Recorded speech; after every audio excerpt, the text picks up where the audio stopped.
In a world that's always racing forward, sometimes we need to slow down and reconnect. Connect genuinely, broaden your perspective, and share your passion. Bona fide dialogues, where authenticity, creativity, and passion merge. All right, so today I'm wearing my vyshyvanka to show support for Ukraine, to show support for Ukrainian people. I would like to welcome you to Bona Fide Dialogues. I have been thinking about recording this episode with you for several months, so I'm very grateful that you agreed to connect with me and talk about the situation in Ukraine, because there's so much confusion about what's going on now, and people still have so many questions about the reasons behind this war, and most importantly, what can be done to finally bring it to the conclusion and have peace so people can continue live their lives and raise their families. Let's talk about it. So thank you so much for joining me today. Thanks, Christina, for invitation. And I do not promise that I have all the answers, but I can provide you some of my thoughts about what's going on. But overall, yeah, the situation is complicated. So there is probably I don't know. I don't have all the right answers. Let's call it that way.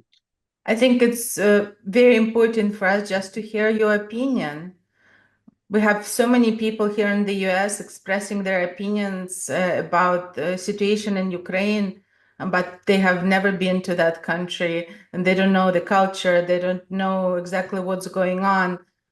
So in this day and age, we have so many sources of information, and it's very good to have the opportunity to talk to people who are actually there, who live through this war, who experience everything that's going on in Ukraine on an everyday basis. So I think everything is helpful.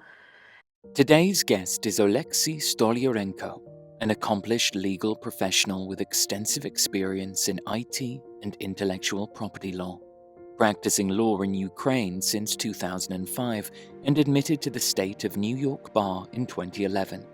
Oleksiy is also a registered trademark and patent attorney in Ukraine.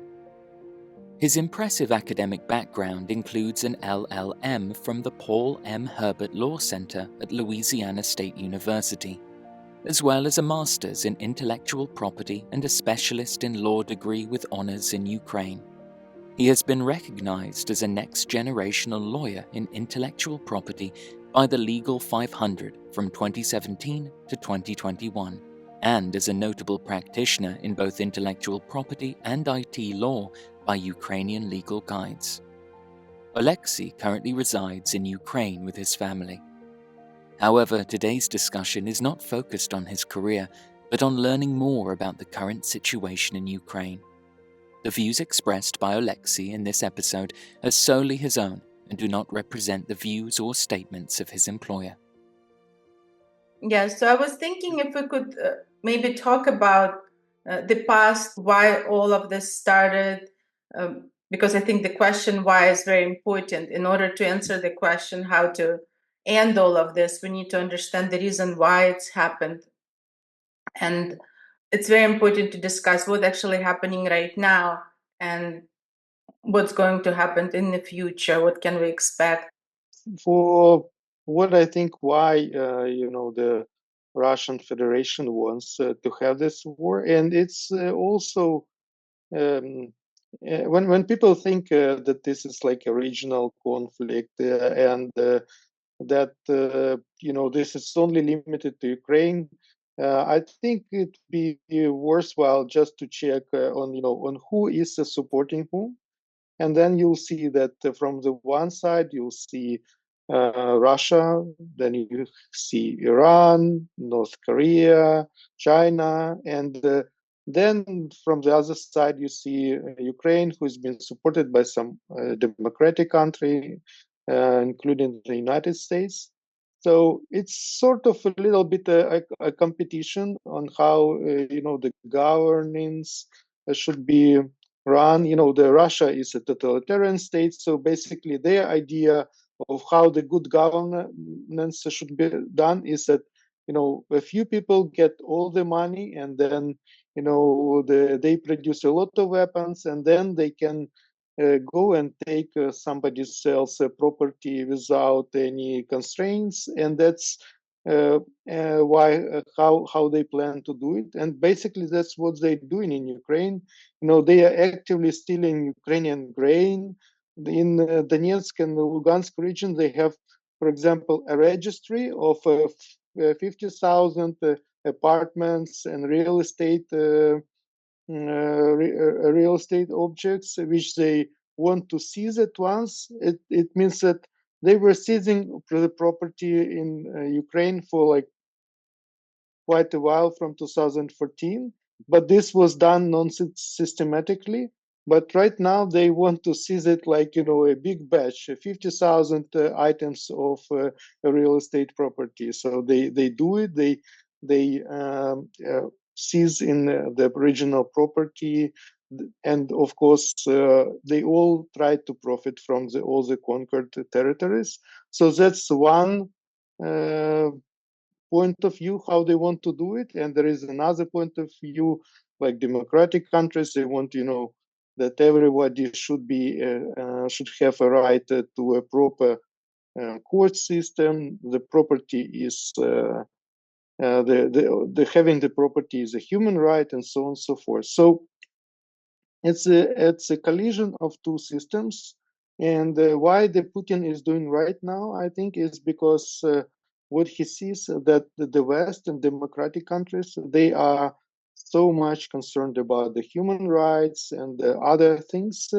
They're not really having enough industry or have enough weapons to defend themselves. And that's basically what the war has been, what was found during the war. Yeah. So the war in Ukraine quickly exhausted the armor, ammunition, and tanks and equipment, all what is present in Europe, for example, and even in United States. So, which basically means that now the Russia, Iran, and other countries, they have more weapon and equipment, so they feel they have more strength to take by force whatever they want. And that's their first attempt to make this new world. So Ukraine is a huge country, so they're trying to make this a precedent, and then lots of other countries around the world would be seeing this new world regime when China or Iran or somebody else, they would have. So now this the basic. Let's say role play for this game. So you need to have nuclear weapons. So now every prominent dictatorship would need to have a nuclear weapon. Then nobody will touch you. Then you will need to gather as much weapons as you can. Find a neighbor who is smaller than you, or maybe democratic country which has constraints over production of weapons, spending everything they have on weapons, and then here you go. You can get and loot the whole country, establish your rules in there, and so on and so forth. So I think this is like a civilizational, let's say, battle which is happening in Ukraine right now. And for the most part, I think in Europe, there is already a good understanding of what's going on. I'm not sure that US, because Ukraine is a little bit far from Ukraine, so it's not really clear. But you will see that conflicts are getting more and more intense all over the world. It's because the countries see, okay, we violate everything what we can. We fight, we try to attack another country, and nothing is stopping us. So they see that there is no this overall power that would stop them from doing whatever they want over somebody who is less powerful than these bigger totalitarian countries. So there are several important issues you mentioned, first of all, geopolitics, and I agree with that it's something we can talk about. Another important issue that you mentioned is the fact that more countries will want to have nuclear weapons now, right, to protect themselves. And I don't know if many people know that Ukraine was the third largest nuclear power in the world before the 1994, right, before Budapest memorandum. Maybe if you want to talk about that, I think it's a very important point to mention. At the time of Ukraine's independence from the Soviet Union in 1991, Ukraine held the third largest nuclear arsenal in the world. In 1994, Ukraine transferred the weapons to Russia in exchange for security guarantees from the United States, United Kingdom, and Russia. The agreement, known as the Budapest Memorandum, promised that the signatories would respect Ukraine's sovereignty and borders and would not use force or threats against Ukraine. Yeah, that was, let's say, some years ago. It's indeed because Ukraine was a part of Soviet Union. So we had a separate nuclear army in Ukraine based on the Western Ukraine, which has had a lot of ballistic intercontinental ballistic missiles pointed at Europe and the United States. So it's still, we have some of it left. Of course, it does not, it's being reconstructed, so you cannot launch any ballistic missiles. Ukraine, as the western part of Soviet Union, was one of the most equipped in terms of nuclear weapons and also in terms of the overall weapons. We had a number of, that's basically why we are fighting with Russia with at least, some leverage, because we had a lot of Soviet storages with weapons and ammunition. So Ukraine has 1900 nuclear weapons, right? Yes, they were all disassembled and sent to Russia. Russia, United States, and United Kingdom guaranteed that they will protect Ukraine and keep Ukraine secure, right? And what happened? How do you enforce it? Basically, what happened is that the US and the West, they were concerned that there would be a spread of nuclear weapons, in the world. So Ukraine at that time was a country with a forming democracy. Lots of things was happening. So they wanted us. So this was basically not the Russia who wanted these nuclear weapons. It's the West. They wanted us to give all the weapons to Russia, and they forced us to do that, because what was happening in Ukraine wanted to join the world of young democracies or democratic countries around the world.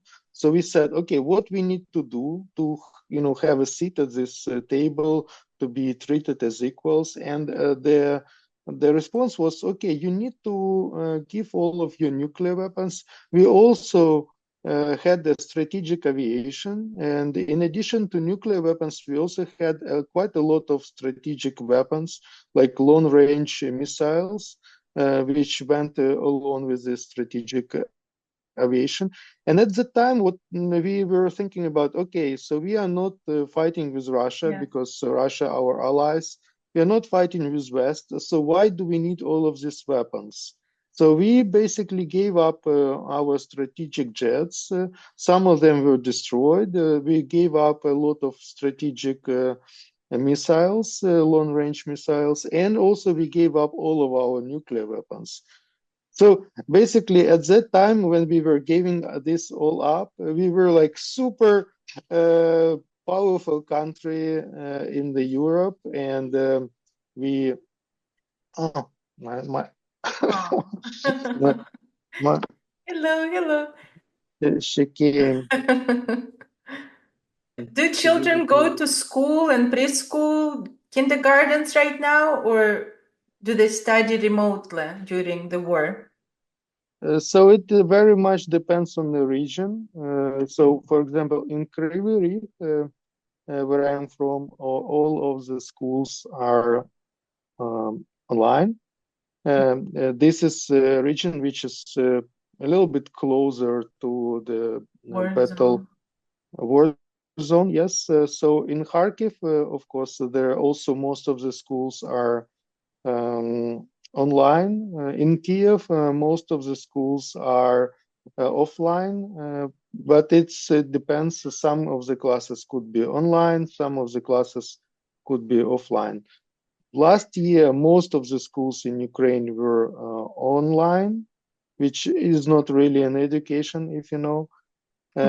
It's just the kids are trying to have fun and whatever they do. Yeah, But we experienced that during COVID lockdown. yeah, the Ministry of Education trying as much as possible to make the offline system back. But so my uh, older son, he is going to school offline, and he went to the school offline last year as well. But you're But in it's Kiev, right? yeah, we are in Kiev, and we have the best air defense system in the country. So it's a little bit, even though we are being attacked also quite viciously, but still it's more or less a safe place in Ukraine. And I think another issue that people in the US are unaware of, that Ukraine and Russia as well, both countries have very good systems of the underground bunkers where people can hide, right, for their safety. We don't have it in the US. Well, you probably didn't have to have one because during the Second World War there was no war on the On U.S. our land, but territory. still, it would be nice to know if they built the school to build like underground shelter in in case of nuclear war. Like we don't have it. I think it's a huge issue that we need to discuss in the U.S.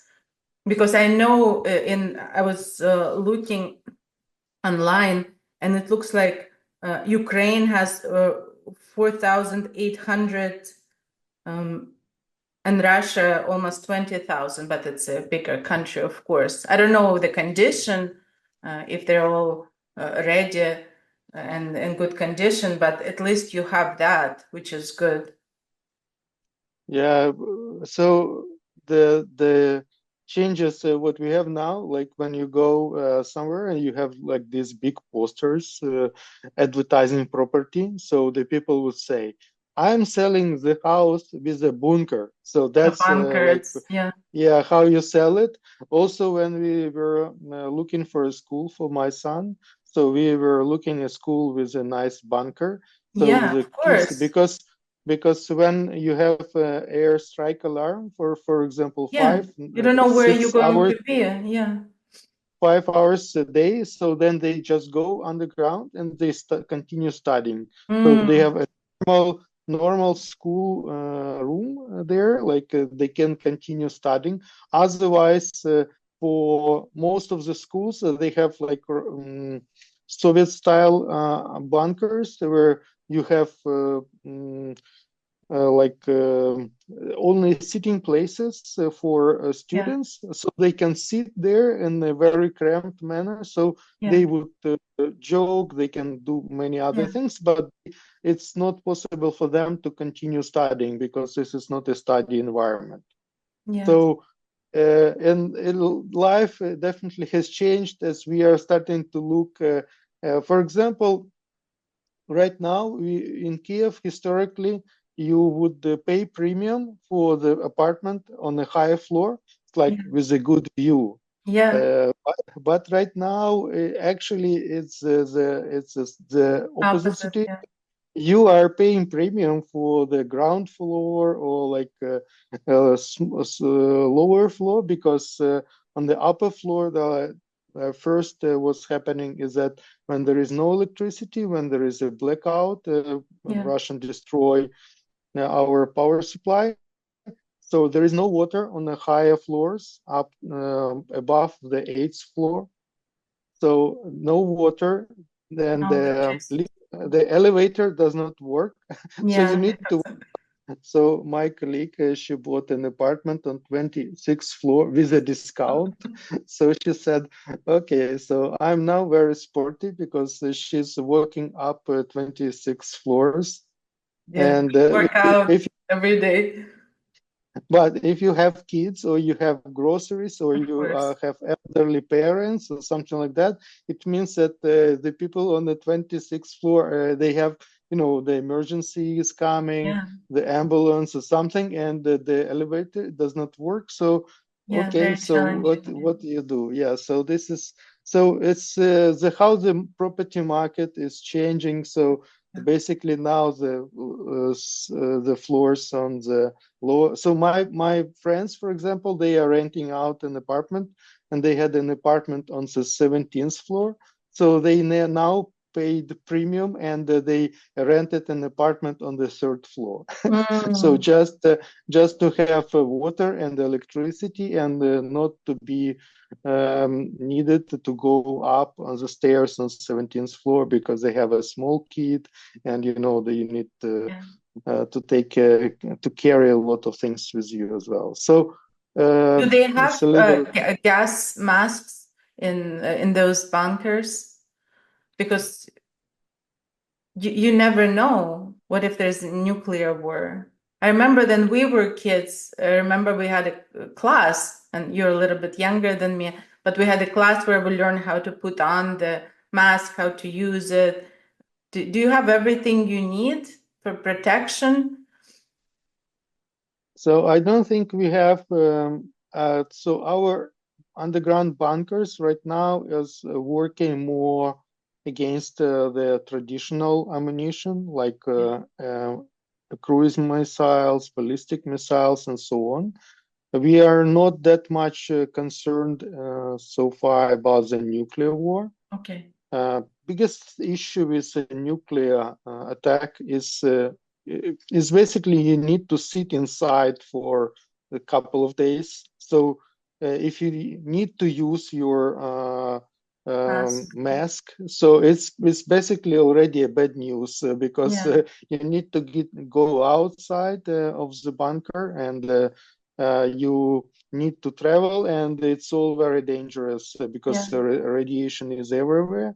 So yeah, I think in 2000 in 22 we were quite worried about it. I have some special drugs, like, so Yeah. you take them when there is radiation.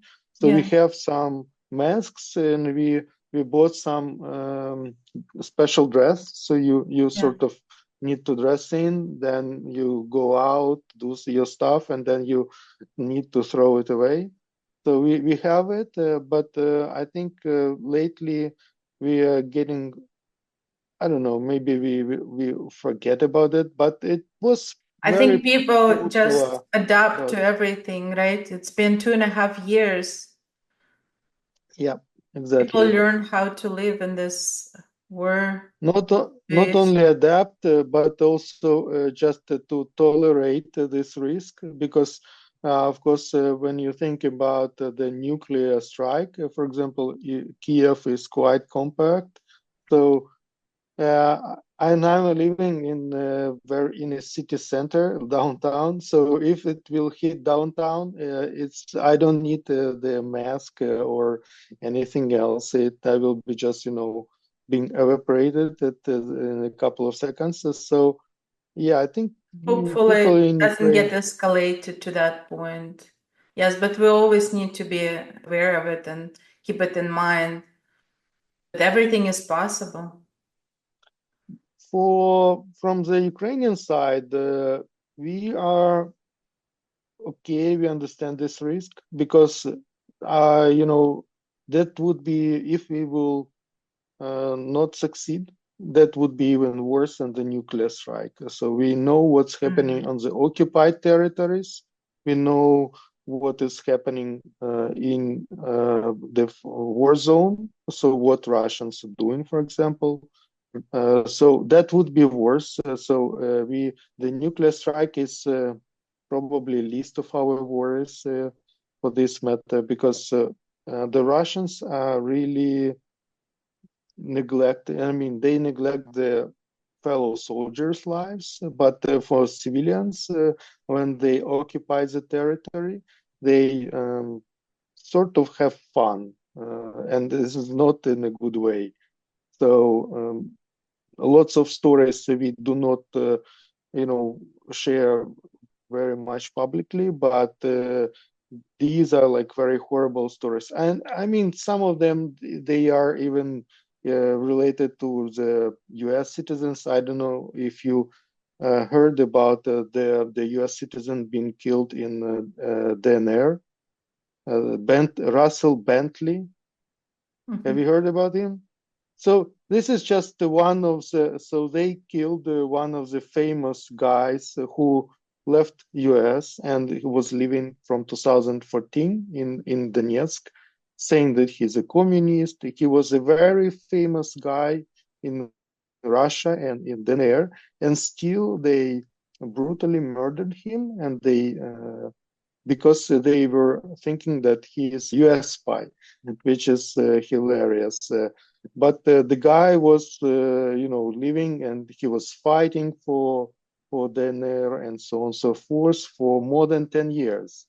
And still the Russians, they suspected, and probably they were drunk at the process. So it's just does not, there is no like a due procedure or something. You can live in Russia and think that the Russians love you and they tolerate you, and you do something good There's for a them. different side of this story. And at the end, you're still Ukrainian, US citizen, or whatever, and they will, somebody will get drunk and you get killed. So that's how the story goes. And Yeah, this is the war is ugly. Yeah. it's not the war, it's actually what's happening when they are getting control over the territories without no supervision, no understanding of valuing lives or something like that. When they see the property, they take it.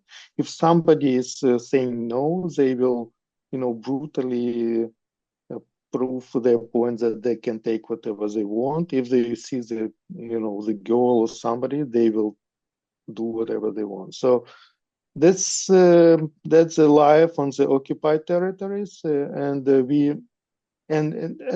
do it regardless, as kids and so on and so forth. So it's a little bit harsh reality, and we know because some of our relatives, there are like people living there still who are supporting their, for example, elderly, and they can't leave, something like that. So we still have some news from the occupied territories, even though they are being very censored, and it's really hard to pass them through. Yeah. Do you know anybody who died in the war personally? Yeah, I was yesterday on the funeral, so I support one of the army units called the 72nd Brigade. So yesterday I was on the funeral of our pilot, who was a drone pilot and head of the division for basically drone division in the 1st Battalion of 72nd Brigade. And there were lots of his comrades there. And before that, another my friend, he was killed around 1 year ago. So my Facebook is very different what people have Facebook in other countries. So it consists of constantly of posts that somebody has been killed in action, somebody is collecting funds for cars or for equipment or for something else.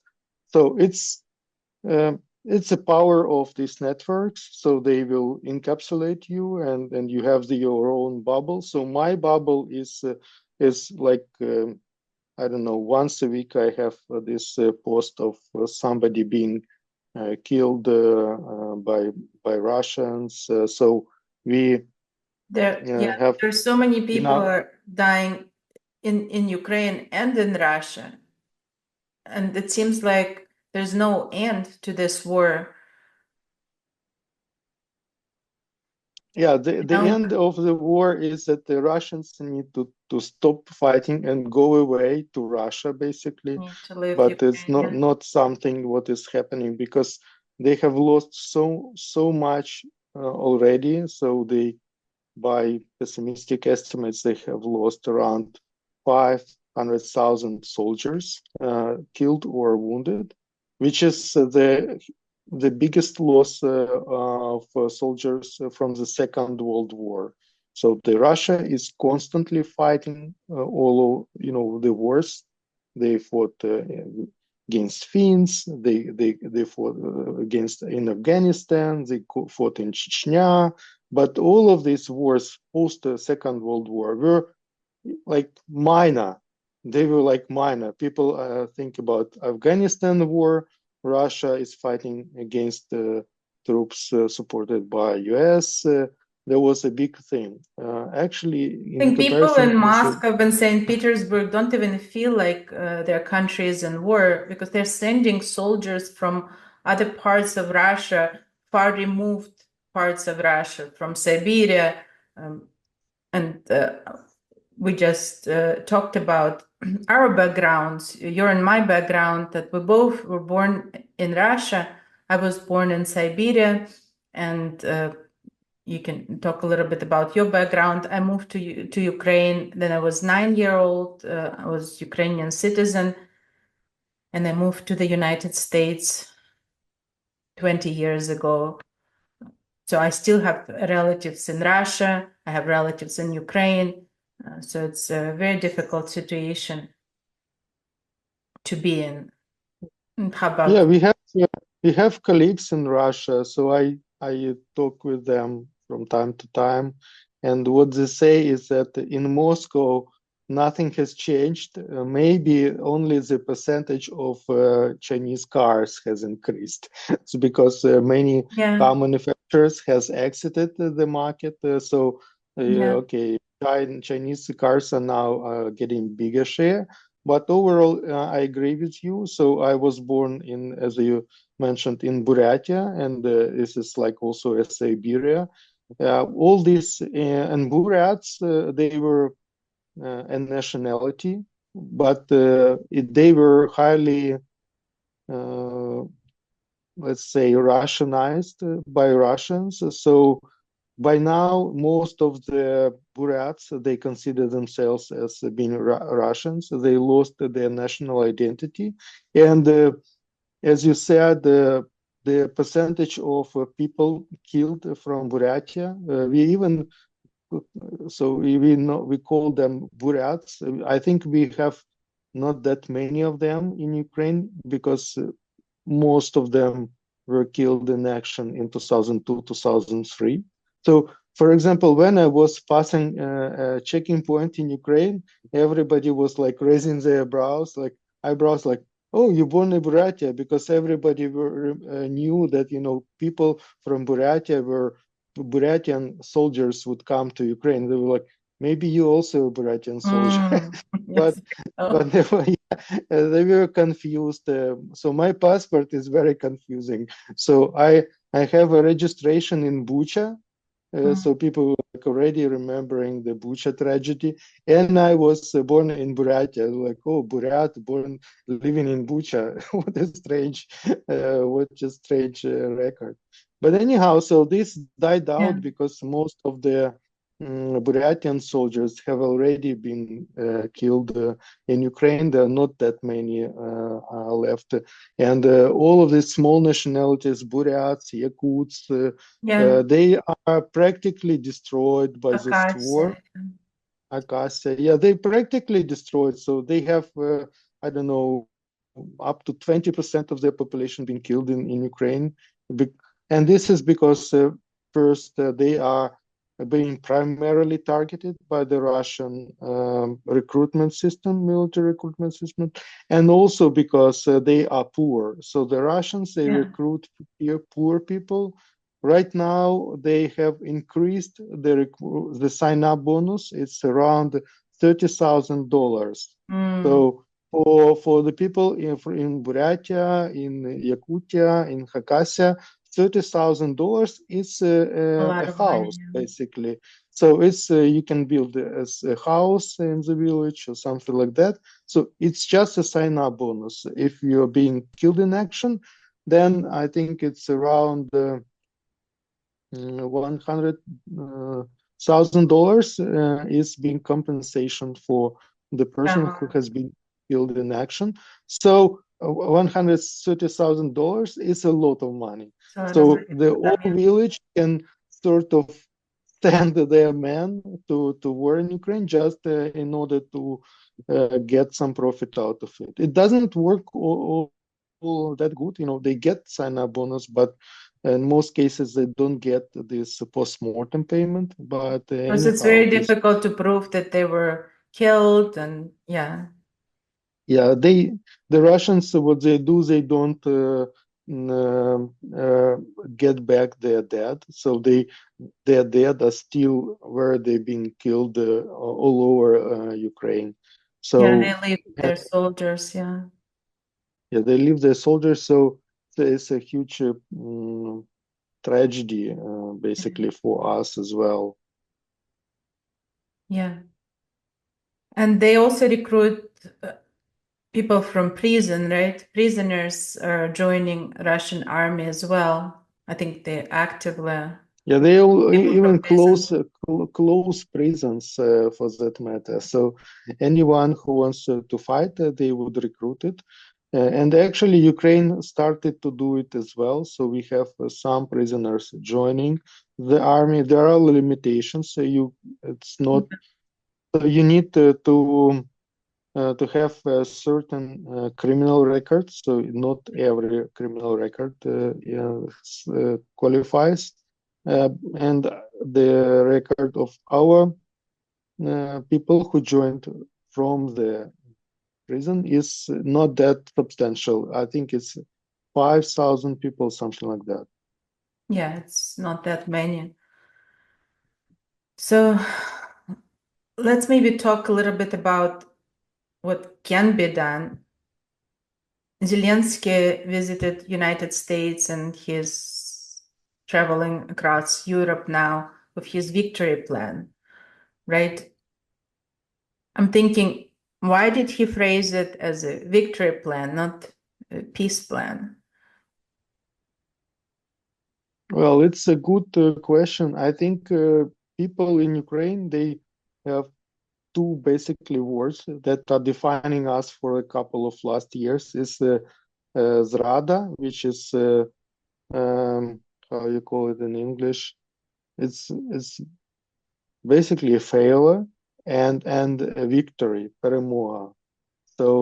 So we, as Ukrainians, we are very particular. We are like children. We have a maximalistic spirit. So if we want to win, we want to win big. Let's call it that way. So if we market something, we will market it as a victory. So because otherwise, peace is a weaker word, because we already suffered so much. So we lost a lot of territories. Many people would understand that under peace, we want just the war to be stopped.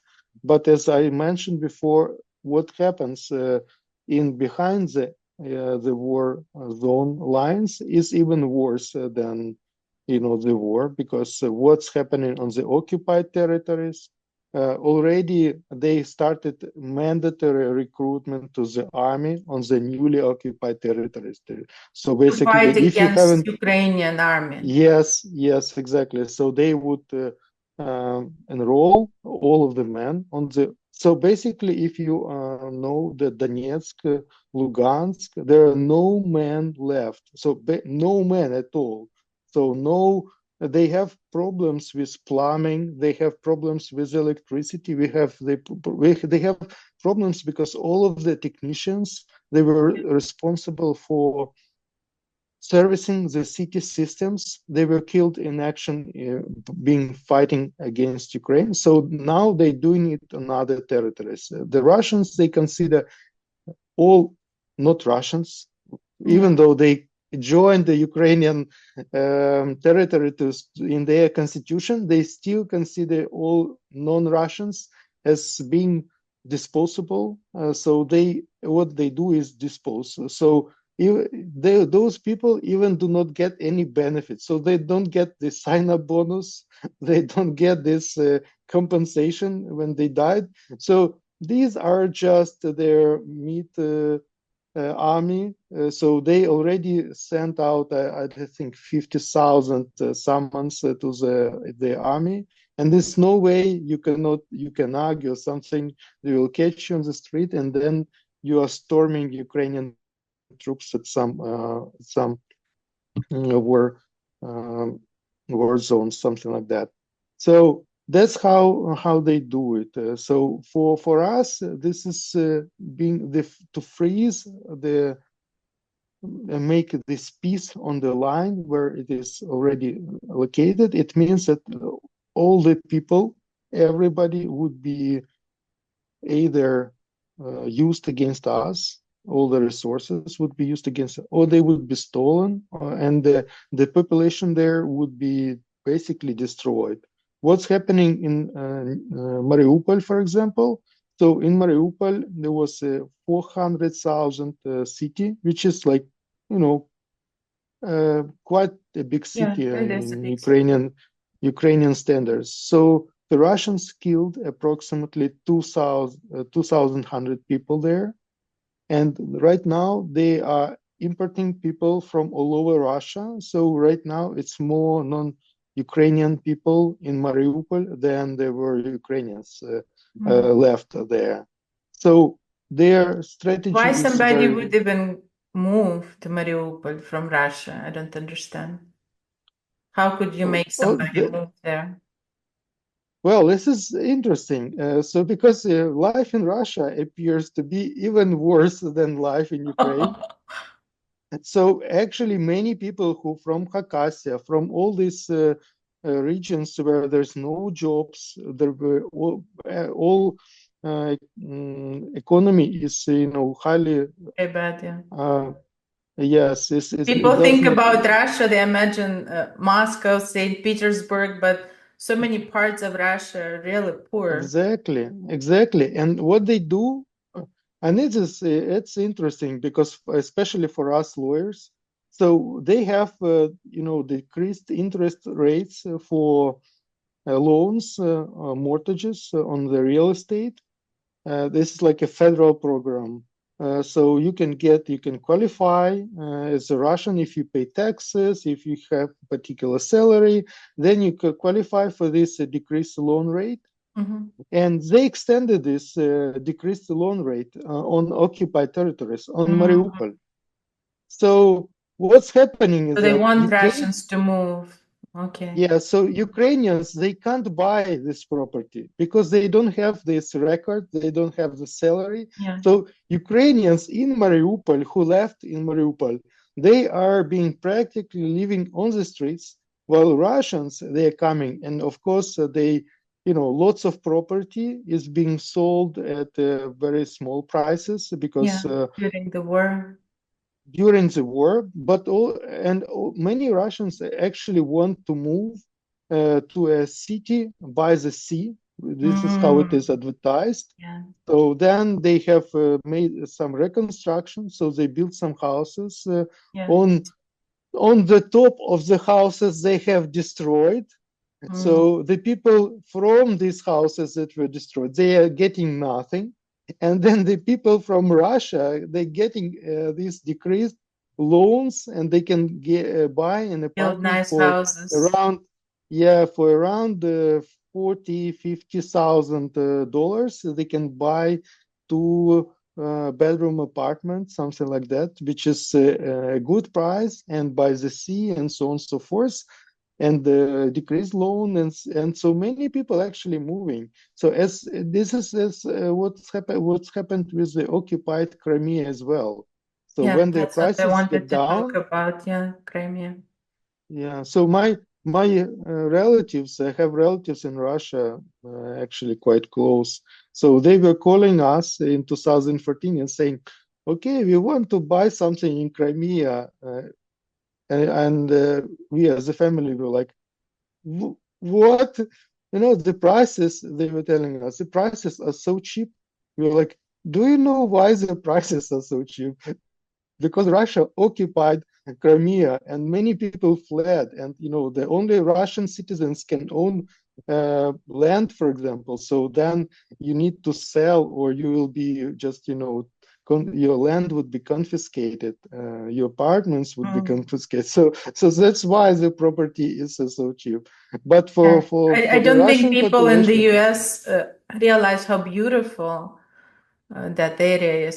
It's amazing place. It's so beautiful. Have you been to Yalta or Sevastopol? yes, basically many times. So I'm from Kryvyi Rih, it's a central Ukraine. So for my childhood memories are all related to Crimea, because we with parents were taking a car, having an 8-hour drive to Crimea, and all this which is called 𝒞𝓃. It's a south bank of Crimea, which is a beautiful territory. So we went through all of it, and after that, when I was uh, in my university and when I started working, we also went many times to Crimea as tourists, like walking the Yeah. mountains, living in tents, which is super great way of spending time, especially May holidays. And there was a start Your of touristic. beautiful caves. Yes, amazing. It's amazing Yeah. The place architecture, the history, just with a amazing. long history. They had the French colonies, they had Greek colonies, they had people from all over the world living in Crimea, Crimean Tatars. So basically, everyone was displaced by Russians, and now Russia has brought most of the population in Crimea are Russians, who I think it's important. again, I think it's important to say that we do believe that Crimea is Ukraine. I think it's it's still important. It's Ukraine. important. It's important to mention it and make the statement that Crimea is Ukraine. It's not Russia. If people start saying that it's Russia, and let's try looking into history and find the way to justify this. I disagree with it 100%. If No, we're going to say that Crimea is Russia, then next step would be Alaska is Russia too. So let's don't even get there. well, somebody would be happy to hear that Alaska is Russia, and everything. Basically, the Russian idea is as an empire. Everything which is they could be taken, they will be taken by Russia. So they took Crimea because there was a moment of uncertainty. They had worked toward this like for many years, so they corrupted the special security services in Crimea, military in Crimea, and so on and so forth. So they spent around 20 years investing in the special operation to capture Crimea, which turned out for them well. But it doesn't mean that Crimea is not Ukraine. Even in 2014, when they did this sham referendum, like a miserable amount of people who voted there supported sort of annexion of Crimea to Russia. Crimea. The region is renowned for its picturesque coastline along the Black Sea, featuring beautiful beaches, dramatic cliffs, and popular tourist destinations like Yalta and Sevastopol. The peninsula is dotted with historic sites, including ancient ruins at Chersonesus, the stunning Swallow's Nest Castle, and the UNESCO-listed Khan's Palace in Bakhchisarai, showcasing its rich heritage. Crimea has many beautiful palaces, including Vorontsov Palace, Massandra Palace, Livadia Palace, Dolba Palace, Swallow's Nest, Kichin Palace, and the Khan's Palace. These palaces reflect the diverse architectural styles and historical significance of Crimea. Crimea is home to numerous caves, such as the Ermine Bear Kosar and the Marble Cave, that are absolutely amazing. The Massandra winery, founded in the 19th century, is famous for its production of high-quality wines and is a popular attraction for wine enthusiasts. It has been visited by many notable figures, including Anton Chekhov, and has a collection of old wines, some bottles dating back to the late 19th and early 20th centuries. There are two predominant mountain ranges in Ukraine: the Crimean Mountains and the Carpathians. Crimea's highest peak is Roman Kosh on the Babugan Yela at 1,545 meters, 5,069 feet. Crimea has significant strategic military importance due to its location in the Black Sea. I think American people don't know about that, but many Russians still want Alaska back, right? There's a song, famous song that what does it say? It says, "Don't fool around, America, give us back our Alaska." Balube.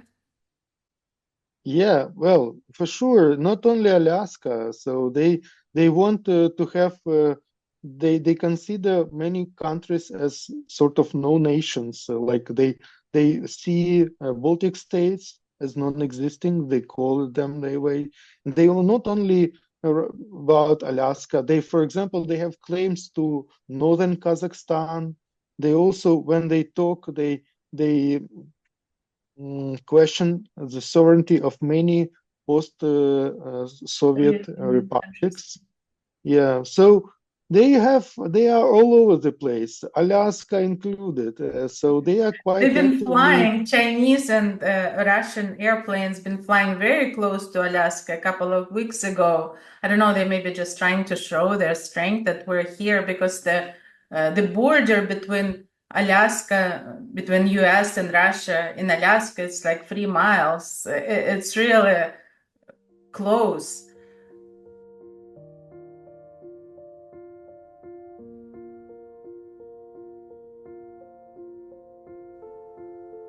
That's a show off, but what they're trying to achieve is they don't have capacity to do anything by force. But what they want to achieve is to persuade everyone that they're so almighty that we need to give in. So we need just to give in and give them whatever they want. So if they want Ukraine, okay. So my friends with whom I was helping in Vuhledar, you know, there was the small town, a mining town in the middle of nowhere, around 10,000 people population, and they were defending Vuhledar for 2 years. So one brigade was defending small Ukrainian town for 2 years. If we had a little bit more weapons, if we had a little bit more support, consistent support, I'm saying when we have drops in help, like 6 months or 7 months or 8 months, we don't have supply of ammunition, that's a huge strain on our military power. Yes, we are losing a lot of talented people because they need to fight without means. Yes, so for example, when we had on our battalion, they had 2 or 3 shells to be shot per day, which is basically nothing. When the Russians would attack, you have like 3 or 4 shots per day. So, and you know, it's like 1, 2, 3, 4, and that's it. And then you are sitting waiting for Russians in the trenches, and then you have this interesting trench fighting and so on and so forth. So it's very counterproductive. So if we have enough, I'm not saying it's still right now is the best supply of Ukraine for in terms of ammunition, and we have one Ukrainian shell being shot against the 3 Russian shells. But for example, when there was a delay with the supply of weapons to Ukraine, we had this proportion 12-1, 10-1, and this is it's just not how the way how we can work and operate. So lots of people are being killed because they don't have the means to defend. We still do our best to invent other things, like for example all this idea of the drone warfare, FPV, first person view drones. We have this cheap drone. It costs $500, and you put a grenade to it, and then you fly it, and you can effectively damage the tank or armored vehicle or somebody. So the whole this innovation is started to be developed because we didn't have enough ammunition, and at some level we can supplement all of this. With drones, we can supplement the lack of ammo because, for example, we can use these drones to target. But at some missions, you just need to have ammo. You need standard shells to face the targets that need to be destroyed. So fighting the Russians is not only possible. We have been doing it for a quite long time.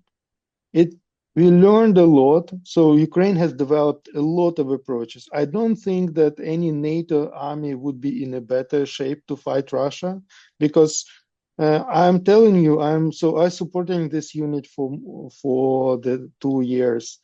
I learned so many changes in technological cycles. So what we were buying like 2 years, 1 year ago is like super different.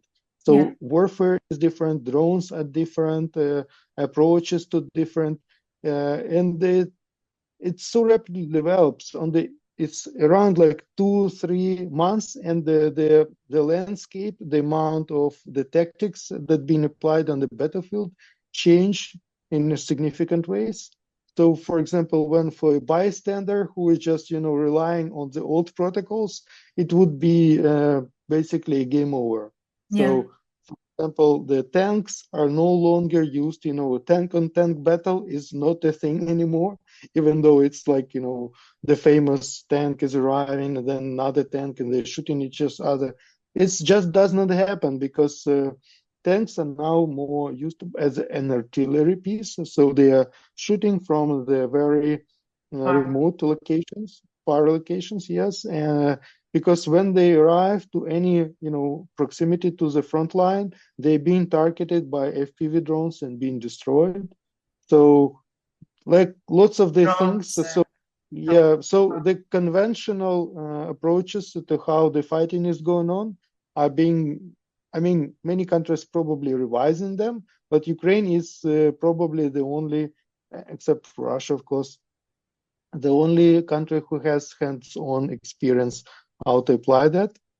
So we're fighting, we're doing it successfully. What we want is, of course, the guarantees of security guarantees would be the best, because that would put, this question mark in Russia, like, should we go and get punched even more, or like maybe we stop, or what we do? Because for Russia, with this support of Ukraine, which has been very super grateful, helpful for us, and we are grateful for it, but because it's a little bit inconsistent, and we also don't have, not enough age to, have a significant amount of damage for the Russia to consider the war is over. So we always a little bit short, and always we have some restraints to do it. Like, for example, when there is, when we know that they have, planes which we can destroy on the ground, we just need a permission to shoot them.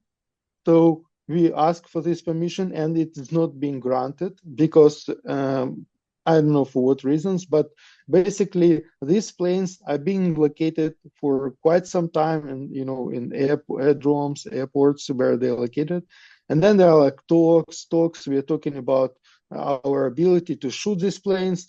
Eventually, after half a year, Russians remove these planes, and we still don't have this permission to shoot or to the Russian territory by the long-range missiles. So the same things happens in other places as well. So we could have get the better chances when we can get an age, get some damage to Russia. Of course, people are afraid if Ukraine would cause a significant damage to Russia, then there is a threat of the nuclear war. Yeah. But as I mentioned to you, for us, we already know that the nuclear war is possible, and for us, that's it's not an issue, because we will be not existing as a nation if either if there is a nuclear war or if the Russia would be successful in their military operation. But it will affect not just Ukraine. Yes. The moment Russia starts nuclear war, there are other actors that will take part in this. Well, so that's a question. It will escalate quickly. So we don't even want to get there. We'll see. So nobody knows what will happen, basically. And for Russia to be, let's say, concerned about what will happen, because what is happening right now is that they are using all of their force, and everybody is using their constraints on themselves. They're putting constraints, yes. So we don't need to, make Russia uncomfortable.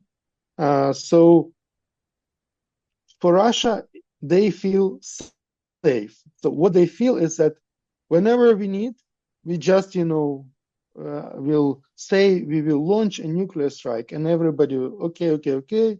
So we will, make sure you will not do that. So for them, this is situation comfortable, but also not only for Russia.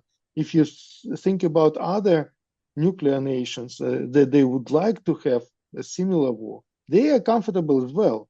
So do we want to have this policy when every nuclear country is comfortable having destroying somebody else just because they have a nuclear weapon? This is a big question. Whether this provokes more wars, or when we make these nations comfortable, another good question. Well, how we defend these nations without having these countries provoked? Another good question. So we need to rethink the idea how we deal with this. Otherwise, that's the Pandora box. We just the world would be separated. Like a bull, if you have your nuclear weapons, you can do anything you want. Yes, it shouldn't be this. Yeah, exactly. And everybody would be okay. Let's respect their sovereignty. We can't shoot, at these countries. We cannot supply weapons to our allies who try to defend their territories, and so on and so forth. So it will just push other countries into this direction to create their own nuclear weapons. Yes, basically. Seems like that's the only way to protect yourself, but that's not the direction the world needs to take, because more nuclear weapons we have, more risks. Like you never know who will push that button. And yeah, exactly. If you ask any Ukrainian whether Ukraine needs a nuclear weapon right now, I will guarantee you, like 90% would say, of course, we need as much as possible. If there will be a sale somewhere, we'll buy. So, and I think not only Ukraine, any other nation that does not have nuclear weapons, they feel the same. So whether the world would have, the countries in the world, if they constrain the use and the distribution of nuclear weapons, this will be the safety of Ukraine will be the primary argument. So, okay, we you don't need to buy nuclear, you don't need to create nuclear, because what happened? We will Nuclear protect. nations attacked Ukraine. We did Guarantee everything which is security. possible. So, and Ukraine defended itself. Then we got back to our borders, we got our sovereignty, everything is working. You don't need to get nuclear weapons. Otherwise, all the nations will say, okay, we didn't have nuclear weapons. You look at Ukraine. Ukraine was destroyed. Everybody was very concerned about Russia, starting a nuclear war. So what's in there for us? What we understand is that we need to have a nuclear weapon.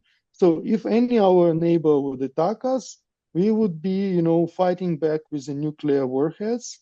And it's a more catastrophic event even if you think about, the situation in Ukraine, because we potentially looking in the world in 5 years in like very short term, and every nation would like to have a nuclear weapon, even nations located somewhere remote. Just looking at what's going on now, that's logical. Yeah, it's logical. It's for us as well. We had the third largest nuclear arsenal. Exactly, in 1900.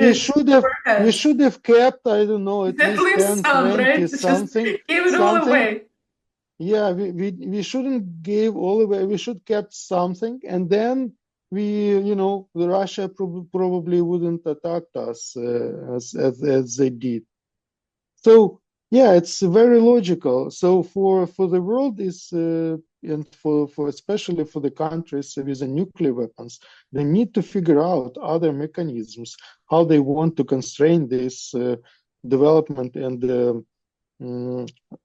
the distribution of nuclear weapons, because with the way it's going right now, it doesn't look like Ukraine is getting their sovereignty guaranteed or something like that. No. International laws cannot be enforced. Yeah. Another opportunity for us is, of course, to become a NATO member. So we would be under the nuclear parachute and umbrella, and then of course that would be but that was the main reason the war started, right? Because Ukraine wanted to join NATO, and Putin has been telling everyone for a very long time that you keep expanding NATO, you put it on the border with Russia, you have to he has his red lines, you keep away your troops from my border, and we're going to live in peace. And I'm not sure by Ukraine joining NATO, it will just escalate things, no? Don't you think so? No, because you see, the Russia, they started not only this war, they have a war in Transnistria against Moldova. So they have war in Chechnya because Chechnya wanted to become independent. They have war in Georgia, and they occupy the part of Georgia. So the all is uniting element in all of this war is just an imperialistic need to keep everybody around in their orbit, under their control, under their influence. So NATO is not really, Finland joined NATO, and they have a huge border with Russia. The Swedes joined NATO. They have the share, the lake, the Baltic Sea with Russia. So NATO is not as much as a threat for Russia. What is a threat for Russia is for somebody else trying to, what they think, to control their territories. They think of the world as, their potential territories, and if they could not attack somebody, they consider this as a threat. So they would stop, European integration. They just not ignore, but they specifically address the sovereignty of all former USSR republics. So they consider and they want to join again. So as the imperialist, but that's about America having this power over Ukraine. I think that makes the difference. Your example with Finland. Georgia, they didn't have, Chechnya, so Moldova. So they all these countries, they had US didn't have any power over these countries. So this is just an imperialistic logic. So they want, as they say, for example, right now they say that they had to destroy Armenia. Armenia is an independent, whatever, if somebody is doing something they don't like, they want to invade and destroy this country. Kazakhstan, and so on and so forth. Yeah, so basically NATO, Ukraine wanting to join NATO has nothing to do with that. This is just a part of the Russian propaganda. What they want, their message is somebody else is at fault. That's the message is. Somebody else did that. Ukraine wanted to join NATO. NATO wanted to, have more influence. Somebody else. We are innocent country just defending ourselves against hundreds and hundreds of, US troops and capitalistic minds trying to invade Russia, trying to change Russia way of Did life. they say that there are values and biolabs in Bio, Ukraine? So it's been biolabs in 2.5 Ukraine. years of war. Did they disclose any biolabs they found on the territories? Have you seen Well, anything like that? they can find a lot of biolabs, especially after the COVID. We had this all of the COVID labs and the COVID analysis labs and so on and so forth. It's all part of their propaganda. They say And fascists specifically, are all over Ukraine. I traveled to Ukraine right before all this started in February of 2022. Then my dad had a heart attack. I haven't seen any fascists actually, walking around the streets. yeah, actually, that's interesting because I for a long time I was not sure why they stress on the fascist side so much. I mean, because it's so invented concept for Ukraine. I mean, for the lie to be acceptable or somehow plausible, you need it to stick. So you need to put in the lie, good lie, you need to put something true, and then you sort of mix it up, and then you make it up. So for Ukraine, the fascism is so untrue, so it doesn't stick up. It's just you can't put it anywhere, and it would be at least somehow plausible. So I was thinking about it, like why they are so insistent. I mean, the lie, of course, need to be working, so the people need to rely. Maybe people in US rely, but I mean, nobody in Ukraine or neighboring countries. It's just they understand that this is like a complete false statement. So, and I think it's actually the reason why they do it is in Russian history and in their understanding of Ukraine. So when you read the historical literature, especially the literature devoted to so-called nationalistic crimes. So, for example, in Ukraine, it was considered as a nationalism, which they call fascism, to put on the, somewhere on the, to put, for example, the national emblem of Ukraine, the trezub. Yeah. Yep. So if you use a trezub, so if you write it or you sort of print it somewhere else, you are nationalist, and they call you a nationalist, and then the next step is a fascist. So because somehow it's related. So when Ukrainians they in any way display the national symbols like trezub, our Ukraine, state emblem, yes, our Ukrainian flag, our Ukrainian language. So for the Russians, this is nationalistic. So because they view Ukraine as the part of Russian Empire, trying to display some nationalistic features, like features of an independent state. An independent state for them, for empire, is a threat. So they So that's how they deal, for example, in Chechnya and other parts of Russia. So if they see that people use their own language, they have emblems, they call them nationalist, fascist. So for them, it's like very organic, very natural to call somebody a fascist because they simply display some nationalistic It's not even emblems. anti-Russian. It just Yep, it's just not Russian. It's being just like if you Ukrainian. say, Just being if you Ukrainian. say, yes, yeah, like it's not only being Ukrainian. You can be a Kazakh, you can be Azerbaijani, Armenian, whatever nationality you are. If you are like talking in your native language, if you are saying that openly, I'm Armenian, Ukrainian, whatever, you are nationalistic. So because you in our empire, everybody is a Russian, and it's just like a collective.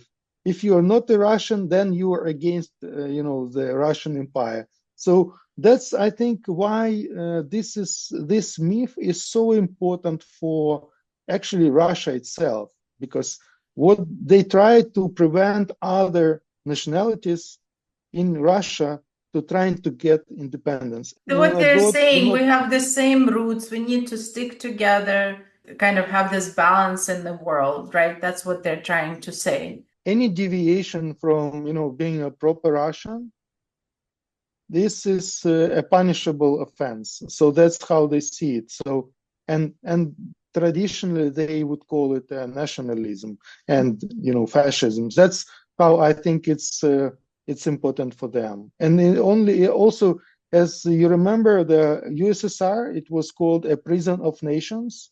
So basically, they want to have all of these nations in prison, well put. And Ukraine, Belarus, and Kazakhstan, and some other countries, we escaped this prison. So for them, they see us that they need to, put us back into this prison. Otherwise, the prison is not complete because they see this. Yeah, is there any way? I understand right now the situation is really bad, but normally, is there a way to have this diplomacy and build normal relationships? For example, when I came to Ukraine in 2014, and I wanted my daughter to learn Russian because Russian is my native language, and I couldn't find schools in Russian. There were all Ukrainian school, which is normal, but second language and third language were German and French, as we always, like, I don't remember, starting third grade, fourth grade, we pick our second language and we study French or German or English, right? But Russian wasn't even given as a second language. So that seems like a little bit extreme too, no? Because we do have the same roots, right?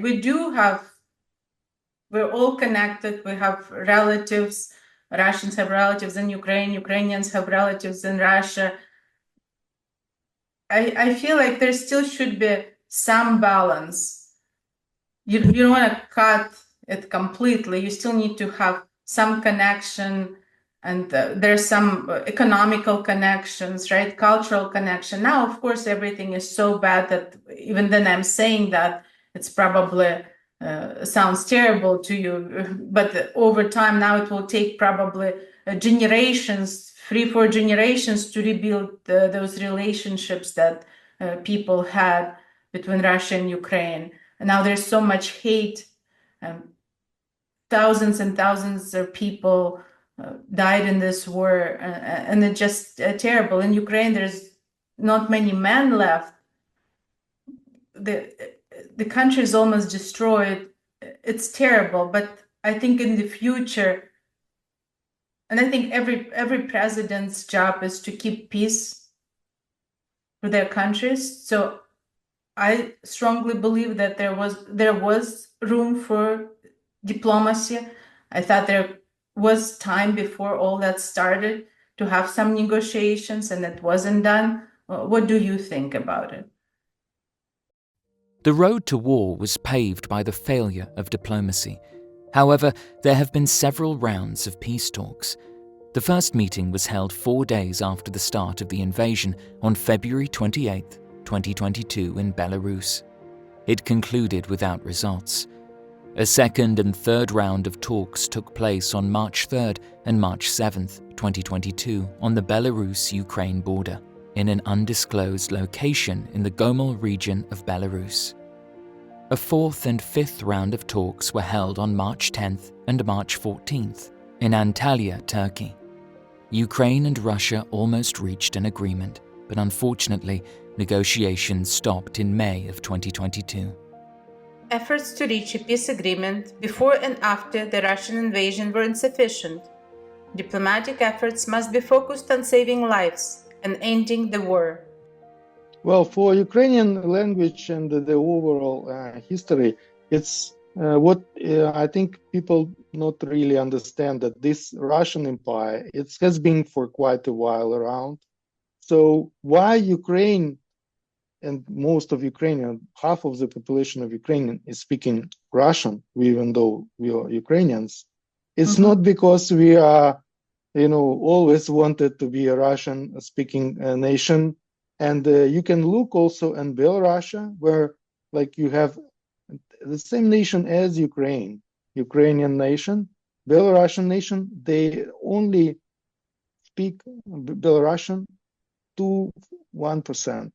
Like they lost the Belarusian language completely, so it's almost extinct. It's not good. Even though Ukraine, it's we like had western part of Ukraine where they speak Ukrainian. Now, I'm sure everybody, we have if not everyone everybody. speaks Ukrainian, people attempt to speak Ukrainian. So basically, through the history of Ukraine, and if anyone wants to have a course on that, Timothy Schneider did a wonderful course. I actually learned myself a lot, and I enjoyed it. It's better than any series. I watched it in one go.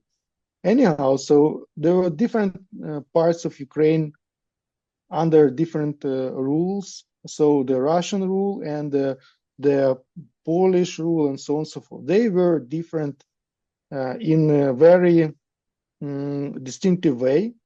So the Russian side, which was occupied or governed by Russia, the Ukrainian culture was always being extinguished. It was considered as something nationalistic, something bad. So the only Russian culture was propagated.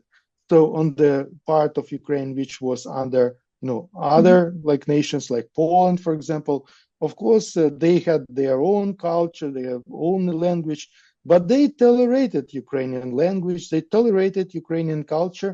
So basically what happened through the years, that all people who wanted to be Ukrainians and consider themselves as carriers of Ukrainian culture, they would migrate, to the part of Ukraine where the Ukrainian language was not persecuted. So, and that's why we have, as you said, Western Ukraine is somehow, the culture where there was rich Ukrainian culture, yes. Yeah, rich Ukrainian culture. Because on the one part of Ukraine, it was mostly destroyed, even though it has still been preserved, and even until now in the villages, you'll see, like in the Donetsk region, which everybody thinks is like a Russian region. In the Donetsk region, in Kharkiv region, people all speak Ukrainian in the villages, and Ukrainian language is so beautiful. It's like a song. Exactly.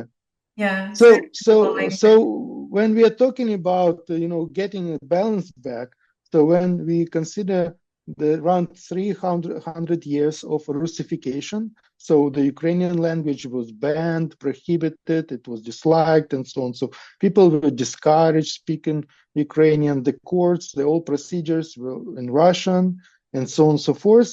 So right now we are getting this balance back. So we have Ukrainian language is back in schools, because, for example, I was graduating from the school and my school language was Russian. So I was studying in a Russian school. And then the courts as well, the laws, everything we have is sort of being converted back. We also, a couple of years ago, we adopted a law which is says when the customer comes into the business, so you need to Read them get in back Ukrainian. in Ukrainian, greet them in Ukrainian. If they switch to whatever English, Norwegian, you can speak with them on any language they like. But So you there need is to no initiate limitation. conversation. Initiate, and if they want to speak to you in Ukrainian, you have to speak to them in Ukrainian. So you can't speak to them, for example, in Russian or English or any other language if they want to speak in Ukrainian. Yeah, So we want I live in give this. California, and we have so many different nationalities here. And you go to your doctor's office, you have an option to speak in Russian, Chinese, Spanish. So we're trying to accommodate everyone. We Yeah, don't push anybody to speak English, even though this is the United States of America. You know, so I don't know how I feel about it. Like, you know, pushing it too much. I think it should come natural for It people. is not much. I don't know. It's hard to from say. me, My from me, personal. it's Russian born and Russian speaking person who knows why, you know, why Ukrainians they speak Russian, why they think the Russian culture. It's not because they choose. It's because there was a systematic machine, well funded, it was like a huge infrastructure which was imposed. So it's for me, I see this as evidence of systematic violence against Ukrainians for generations. So what do you want for us to keep this heritage? I mean, we of course want to accommodate everyone, but we want to keep also Ukrainian culture. We don't want to become Russian culture, which is absolutely, you know, extinct. So as I said, 1%, 2% of Belarusians speak Belarusian language. It's extinct. So it's the same language as Ukrainian, as Russian, was the same popular. It's a very old nation. So it doesn't, it's already extinct because what happened, the Russia took over control. So they have a joint state and so on and so forth.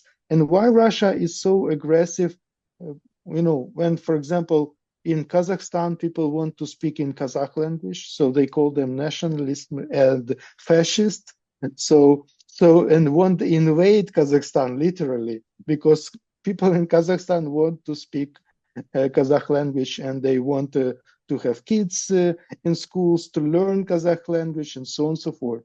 In Kazakhstan, it's the same. It's beautiful to keep your culture, language.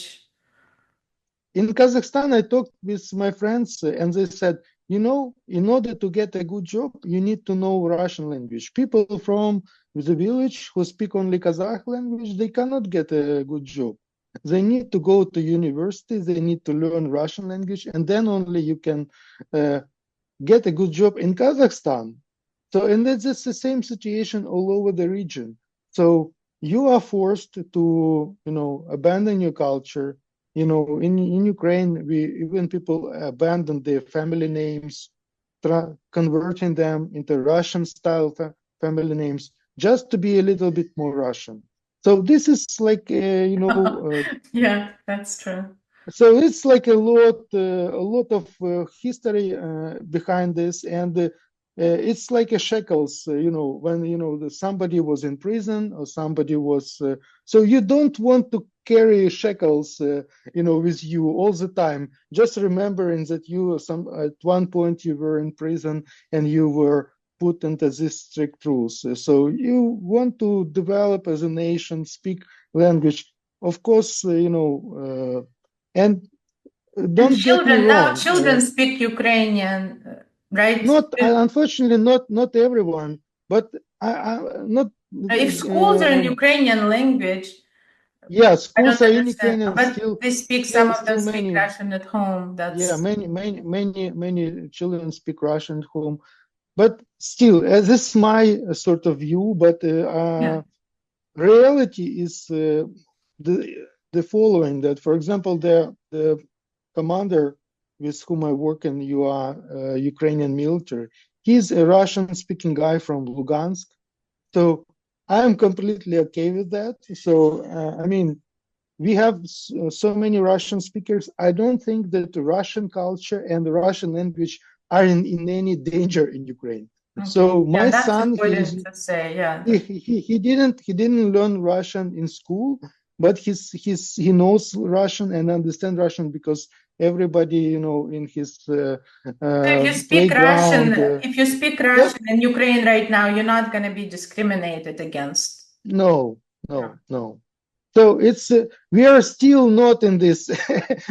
we probably, when you say you're pushing too hard, we are not pushing too hard. We are still a very democratic country, which you can speak whatever language you want.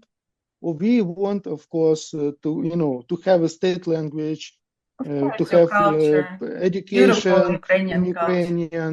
Yes, we want to have songs. We have quotas for Ukrainian songs on the radio, for example, and television we have, because it's important to keep the language going. Facts about Ukraine.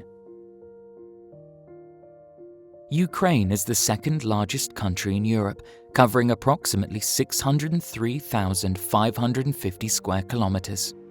Ukraine's capital, Kiev, is one of the oldest cities in Europe. Ukraine is known for its highly fertile black soil, Chernozem, making it a global agricultural powerhouse and frequently referred to as the breadbasket of Europe. Ukraine is the world's largest producer of sunflower seeds, with vibrant yellow sunflower fields stretching across the country. Ukraine has access to the Black Sea and the Sea of Azov, which are essential to its economy. Ukraine holds one of the largest reserves of manganese ore in the world, a key resource in steel production and various industries. The Ukrainian language is considered one of the most beautiful and melodic languages in the world. The Holodomor is a genocide of the Ukrainian nation committed in 1932 to 1933. As a result of Stalin's policies, millions of Ukrainians died. Many countries and international organizations now recognize this tragic event. In 1986, Ukraine was the site of the Chernobyl nuclear disaster, the worst nuclear accident in history. Americans support Ukrainian people. They may feel differently about Ukrainian president. Some people think he's a superhero. Some people don't like him. But I know personally, talking to many Americans, and they support Ukrainian people, and everyone wants this war to be stopped. And we as well. So we want to be it over as fast as possible. However, people are very important. So we want to have our people back because we know what is happening on the occupied territories. It's super things you don't want to know, but it's like very terrible things. I mean, of course, property being taken, but people are being taken. You know, people are being brought to Russia, somewhere in Siberia. They live there. So, yeah. And we want to have our people live in a secure place, so no, organized crime from Russia can come, and I think it's going to be difficult, even if tomorrow they sign a peace agreement. There's it's going to take years to rebuild, and I think this is when Ukraine will need even more support. Well, we'll see when we get there, but yes, the situation with housing, for example, with infrastructure is catastrophic. I heard that there's no man left in villages who will do farming. Future fathers, new generations of Ukrainians. Well, the demographic situation is complicated because many people, the parts of Ukraine that Russia has occupied were historically the most populated regions of Ukraine. So they took a lot of big part of Ukrainian population there, which they use right now against Ukraine. Yeah, Kherson is completely destroyed. So I think what's is important as the summary of this conversation is that the conflict in Ukraine is just a probing point. When the dictatorships, they try to change this consensus which was established after the Second World War, when everybody understood that how the global war would be damaging. However, they still have this ambition to take something by force, and they see that many countries, they don't treat the ambitions seriously first, and then they spend more of their money, time, and resources on something else, not related to defense, not related to security. So fine arts, and we have seen the situations before when the big civilizations fell because some barbarians, they were interested in brute force and weapons, and they were taking over even such powerful civilizations and Rome civilization and so on and so forth. So I think right now it's the same history repeating And they want to itself. take the best parts of Ukraine, access to Black Sea and Odessa. I hope God will give some wisdom to Ukrainian and Russian presidents to end this war. It's, as I said, it's not again, not about Ukraine and Russia. So even though it's happening in Ukraine and in Russia, their ambitions are much bigger. So we have Moldova. So they have literally no army. So you can imagine. So if Ukraine is falling, the next day it will take 1 week for Russia to capture Moldova, because Moldova, have almost no army. But then you check out what other countries are there. So many countries, they have little or no defenses. They have much less population, and also a will to fight. Because as you know, some Polish people are already buying apartments in Spain because they are afraid that Russia will come and they need to evacuate to Spain. Unfortunately, not many people actually willing to take arms and fight back. So I think that's one of the reasons Putin invaded Ukraine, because his idea is to persuade to everybody that he is a mighty, strong country that can take everything by force. It's so interesting how Russians don't realize that they live in this authoritarian regime. This is so strange.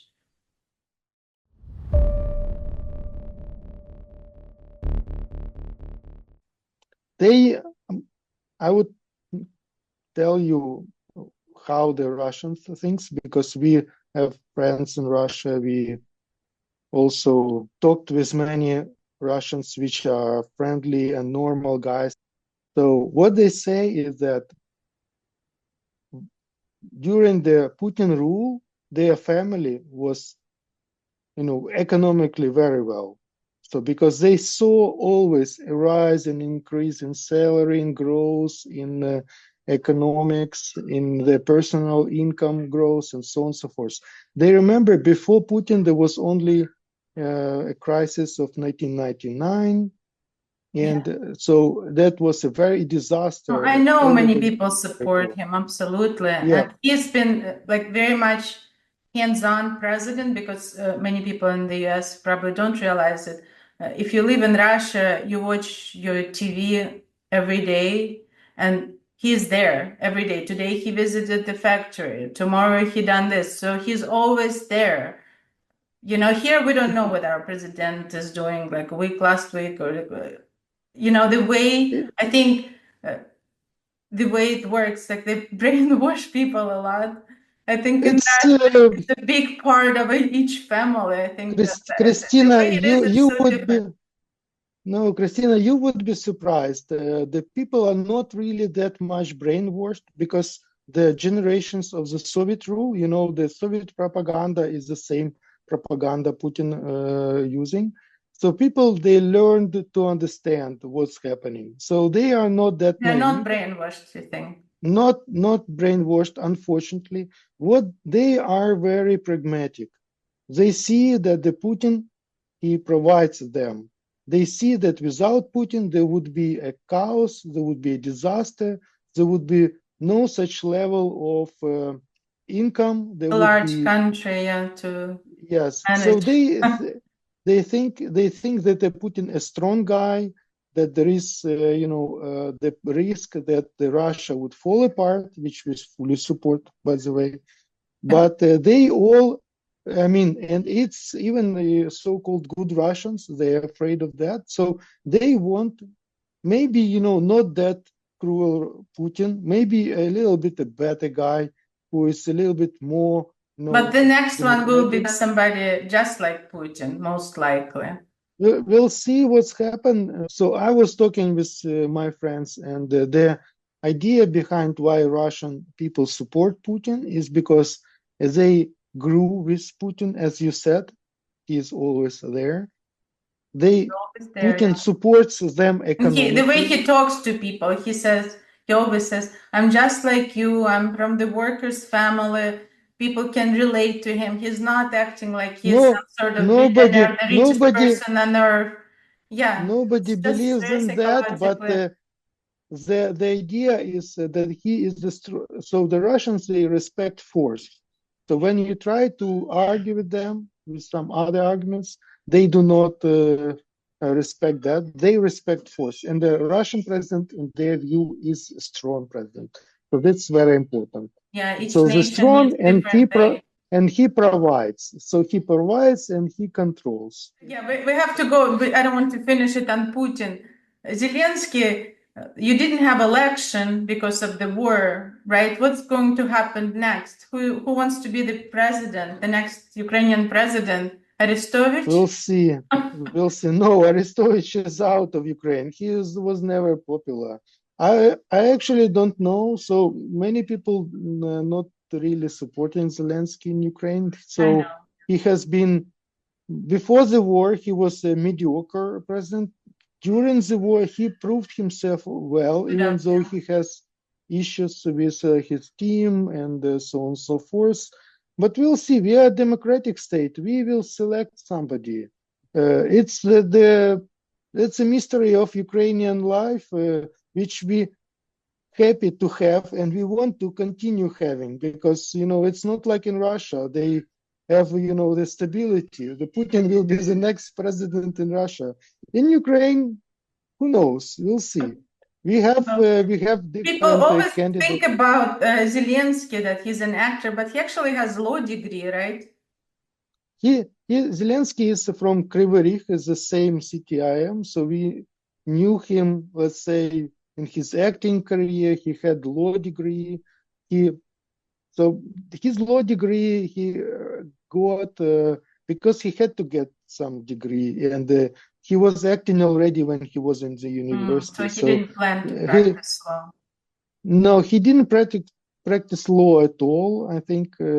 And the whole idea when he arrived, in Ukraine, being attacked by Russia, I think maybe he was like, okay, I was thinking to act like a president for 5 years or so, but now I really need to do some work. It's a difficult position to find yourself in, to lead the country during the war. And he was giving the opportunity to leave, right? The US jumped in right away, but he says, no, I will stay and I will my country. So he's from 𝒞𝓃. I'm also from 𝒞𝓃. So we are not quitters. Oh, okay. we defend and stay our ground, because otherwise, what next? The Russians will tell you that you need to leave this area. Then Alaska, they would say, okay, you need to leave Alaska, and so on and so forth. So there is no end to the ambition unless they are being faced by a force. And Ukraine is right now is this force, which is I mean, if they would be conquering Ukraine in 3 days, as everybody was thinking, expected. there will be more. You know, they already landed the troops in Kazakhstan. Like they had troops in Kazakhstan just before the invasion to Ukraine. They had already something going on in Armenia, and they had operations in Georgia. So they are quite active. If they would have this military unattended, they would be trying to, you know, conquer some new ground, and because they have no restraints, you know, so there is a limited support from abroad. You know, they have already everybody applied all of the sanctions. They luckily evaded some of them. They adjusted to work with some of them, and so on and so forth. So there's no other restraint than giving, you know, means of fighting Russia in Ukraine. So all And other almost. I watched one of the videos where you were saying that the war is so expensive, and it was just the beginning of the war, and it's going on and on and on. How much money is being spent in this war? By Russia, exactly.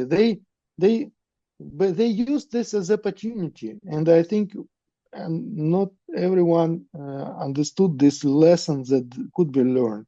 So they spent all of the money to fuel their military economy. So they pay their workers are happy.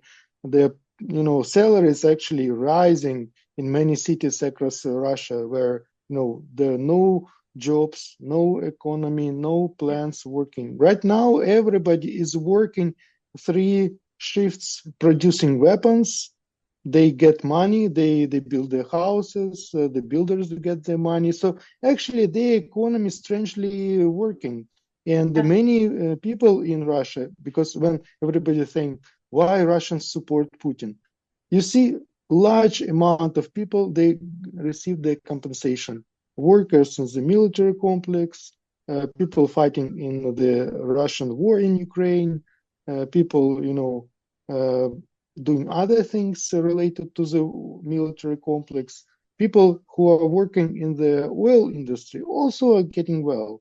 So even the, you know, oligarchs, the Russians who control the oil industry, they are also pretty good, doing pretty well. Their value of their property is increasing.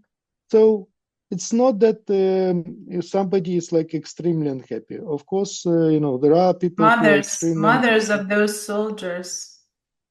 They're getting their compensation. You remember? I mean, 51, mothers of soldiers that died. Unfortunately, many of the Russians are very practically minded, so they are seeing this as an opportunity. So when they have nothing in their village, no work, nothing to eat, then they can send their son to Ukraine, and they can get the compensation, and they can build a nicer house and have some food on. So this is also a part of the Russian economy. Very, very sad. That's what we are dealing with. So it's the reality why there is no massive opposition in Russia, why there is no any movements or something like that, why the people in generally, yes, they don't have war, they are not very happy with war in Ukraine. At the same time, they see this as an opportunity. They profit in many other ways of this war. So that's why they are not strongly against this war. So yeah, let's hope and let's pray for peace. Enough profits from military complex. The challenge right now is that the Russia is advancing their production, and I think many of the countries are lagging behind. Because as again I said, this is a probing point. If they would be successful, there would be probably much more wars going on, and everybody would need weapons to fight these wars. So we already see, wars popping up in many places. So unfortunately, the lesson of the Second World War. It seems it's being evaporated. The people try again to change somebody else's borders, to impose their will on somebody else by force. So that's what's happening. The wars in the future will be taught by robots. So we don't want humans to die. Based on what we see, yes, this would be a much more complicated warfare. Also, what we see is that it might not be that complicated and expensive as people thought, because highly complex equipment which is being developed is super useful, but sometimes you can invent much cheaper things from whatever already existing on the market. Yeah. So that's what this war showed, and what the Russia is doing, they produce at scale. So sometimes when you are neglecting the lives of your soldiers, you don't need to be very precise. You don't need to have these high quality weapons. You just need to send 100 more soldiers and just give them cheaper rifles, cheaper ammunition, and you will be fine. As long as you have more soldiers to come. So it's a little bit different ideology. But Ukraine doesn't have that many people as Russia. Yes. So how long Ukraine can hold?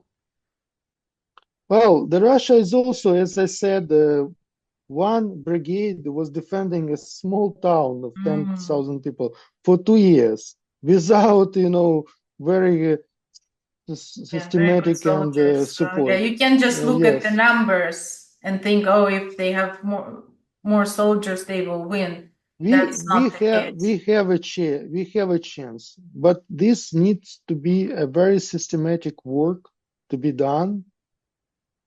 Education of soldiers, everything matters. So the Russia is fighting with numbers. We don't have these numbers, but we fight with our spirit, our ingenuity, our different ideas how it could be done, and we fight with motivation on the lowest levels and up. So it's a little bit different fight, but it's still possible. We're doing it already for 2.5 years. As I said, everybody was thinking about 3 days, but we're fighting successfully, defending against much bigger enemy. We can do it. We can give Russia a sustainable, significant damage. We already destroyed most of Russia advanced equipment, so they would not be, they will be trying to get back and make this equipment. It will take them years, until they can get to another war. So we already did this. So if we would already get additional opportunities to destroy the infrastructure, which we're talking about 300 kilometers before the war zone or the territory of Ukraine, so they would be done. So they will have no ammunition. The logistic will fall down. The war effort would crumble. They will stop because, even though they have this, imaginably large numbers, without the logistics, without the opportunity to bring it to Ukraine, they will not be possible for them to fight. So, but at the end of the day, there's always this thought about nuclear war. You push them too hard. There's always the risk. It's a very complex issue. As I said, not pushing them, it's also a big risk. I think it's even a bigger risk because, we are pushing only one country, Russia, but so many other countries are excited of being in safe zone when attacking somebody. So we are looking in the much bigger, complex issue. Yeah. All right. Thank you. Okay, thank you. Героям слава. Stay safe, take care of your family, your loved ones.